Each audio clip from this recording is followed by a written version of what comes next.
청년구독 여러분 안녕하세요. 제가 반갑습니다. 네, 오늘은 박도규 형제님과 함께 PT 나눔을 해보려고 합니다. 네, 도규 형제님 자기소개 한번 부탁드립니다. 네, 저는 부속교회 1, 3기 박도규라고 합니다. 네, 도규 형제님 혹시 어떤 전공을 하시고 어떤 일을 하시나요? 저는 동의대학교 행정학과를 올해 졸업했고요. 지금은 중앙동 크라운 하버호텔에서 일하고 있고요. 청년 구직활동 지원금 받으면서 지금 취업 준비하고 있습니다. 네, 요즘 코로나 때문에 회사들이 좀 이렇게 사람도 좀 적게 뽑고 아니면 인터뷰들이 미뤄지고 하던데 취업 활동은 좀 어려움이 없나요? 이력서를 신청할 때 보면은 경력직을 많이 우대하셔가지고 지금 새로 취업하려는 저는 조금 어려운 부분이 있지 않은데 코로나가 빨리 풀려서 저같이 취업 준비하는 사회 초년생들한테도 취업의 문이 빨리 넓어졌으면 하는 바람이 있습니다. 네, 알겠습니다. 저희 같이 더 기도하도록 하겠습니다. 네, 그럼 오늘 큐티 본문 같이 한번 볼까요? 네, 오늘 큐티 본문은 신명기 9장 9절에서 21절 말씀입니다. 네, 제가 9절부터 읽어보겠습니다.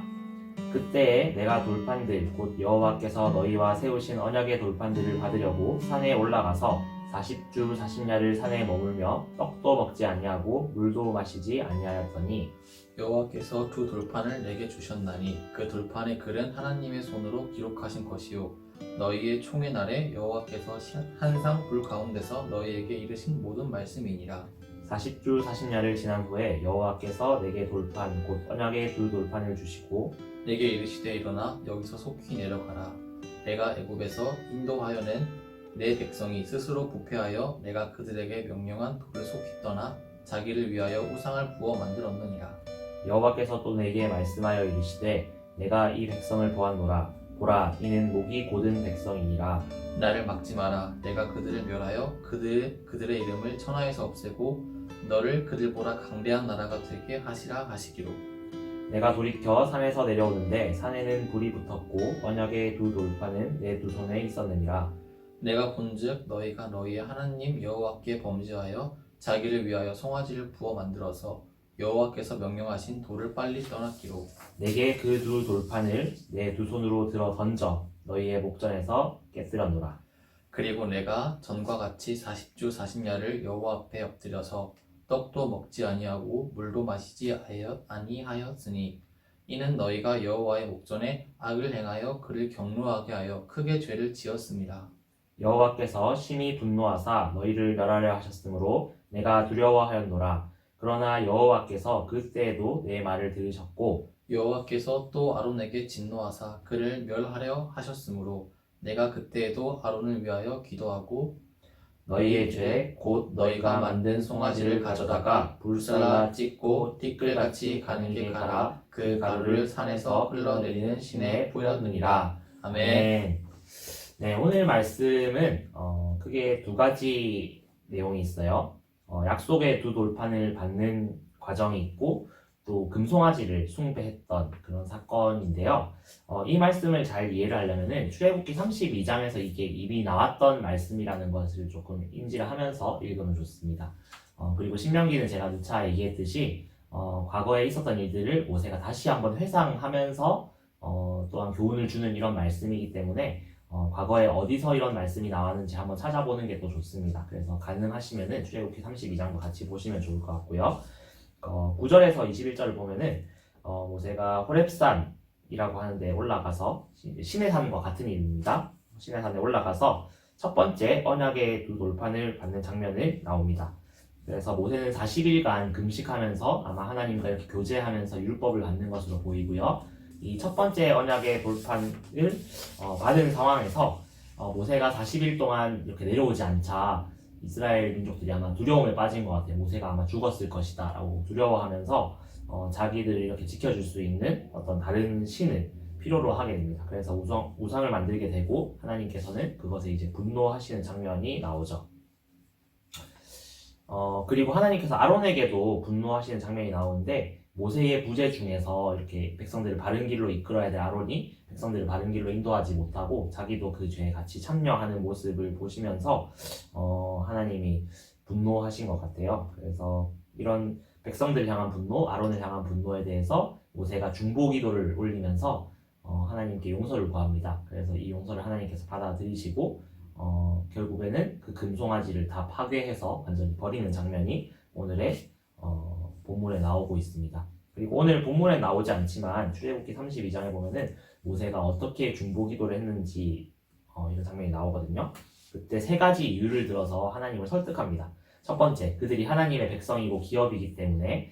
그리고 두 번째, 아브라함과 이삭, 야곱을 통해서 하신 약속이 있는데 이 약속을 지켜야 하지 않겠느냐라고 하나님 설득하는 거고, 세 번째로 만약 이스라엘 백성이 멸망한다면은 주변에서 지켜보고 있던 다른 민족들이 하나님을 무시하게 될 것이기 때문에 이런 좀 타당한 이유를 들어서 하나님을 설득하고 결국에는 이스라엘 민족이 살아남게 됩니다. 혹시 도교 형제님은 이 본문 보시면서 좀 궁금했던 점이 있으신가요?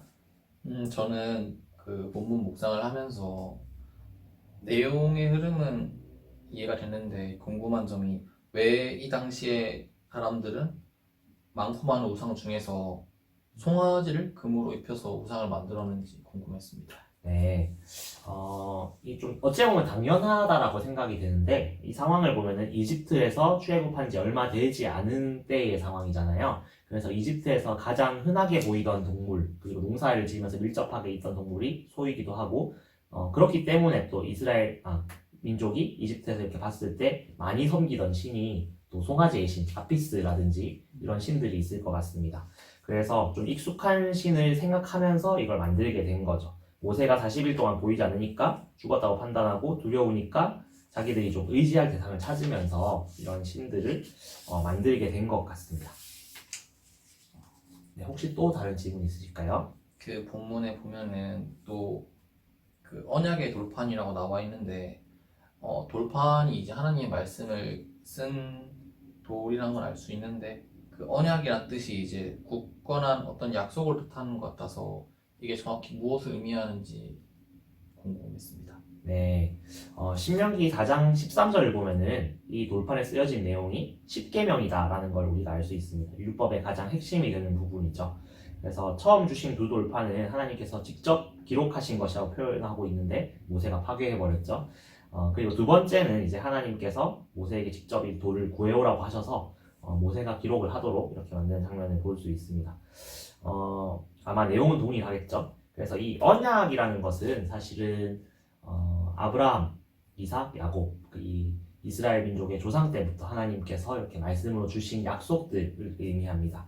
그래서 이 말로만 남아있던 약속들을 이제 실제적으로 글을 새기고 이거를 남겨놓는 형태로 우리가 볼 수 있고요. 또한 이 돌판은 일종의 계약서로 볼 수 있어요. 그래서 이스라엘 민족이 지켜야 될 약속이기도 한 동시에 하나님께서 이 약속을 이스라엘 민족이 지켰을 때 또한 보호하신다는 그런 쌍무적인 차원의 이런 약속으로 우리가 볼 수 있습니다. 그래서 언약의 돌판은 율법의 되게 집약체이기도 하면서 하나님의 보호를 상징하는 그런 되게 상징적인 물건이 될 수 있겠습니다. 네, 도교 형제님은 오늘 이 말씀 읽으시면서 어떤 점들을 느끼셨나요? 저는 오늘 신명기 본문처럼 작은 변화에도 쉽게 흔들리는 것이 저희 인간이라고 생각을 합니다.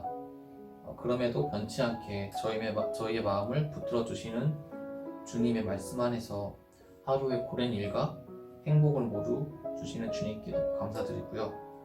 시대가 어려워질수록 그 변화에 흔들리지 않고 주인 대신 주님을 믿는 그리스도인의 삶을 실천하면서 나의 진심 어린 기도가 어찌 보면 되게 사소한 것일 수 있지만 모세가 그 백성들을 위한 것처럼 누군가의 삶을 응원하고 변화시킬 수 있는 기도를 할 수 있는 그리스도인이 되고자 하는 것이 저의 기도입니다. 느낀 점이었습니다. 네. 저는 이 말씀 보면서 이 본문에서는 좀 이제 생략돼 있고 출애굽기 32장을 이렇게 같이 보면서 저는 모세에 대해서 조금 더 묵상하게 됐던 것 같아요.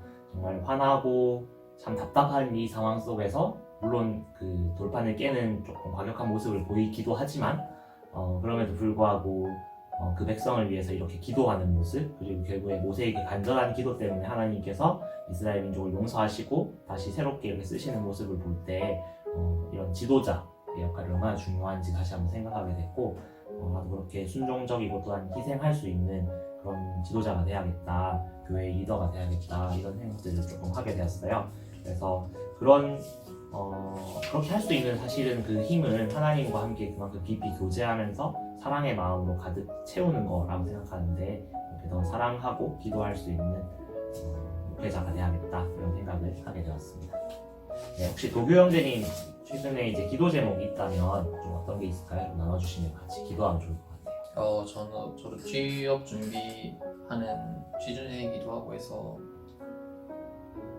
앞으로 코로나가 좀 많이 잠잠해지더라고요. 통계를 보니까. 그래서 그 힘든 시기가 다 지나가서 이 코로나를 잘 극복할 수 있게 저희를 붙들어주신 주님께 진심으로 감사를 드리고요. 저는 취업이고 취업을 미리 하신 분들은 다른 이유로도 바뀐 일상을 지내시는 분들이 많을 거예요. 자궁이하고 그런 분들이 다시금 평범한 일상을 누릴 수 있도록 기도드리고 싶습니다. 네, 같이 기도해야 될 제목인 것 같습니다. 같이 기도해 주시면 감사할 것 같고 또 저는 이 말씀 읽으면서 추천드리고 싶은 찬양은 주 앞에 엎드려라는 찬양인데요.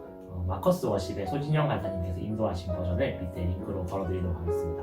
네, 같이 보시면 좋을 것 같고요. 혹시 도교 형제님은 어떤 찬양을 좀 추천해 주시고 싶으신가요? 저는 이번 말씀 묵상하면서 주와 마주할 그때라는 어노인팅 찬양을 추천드리고 싶은데요.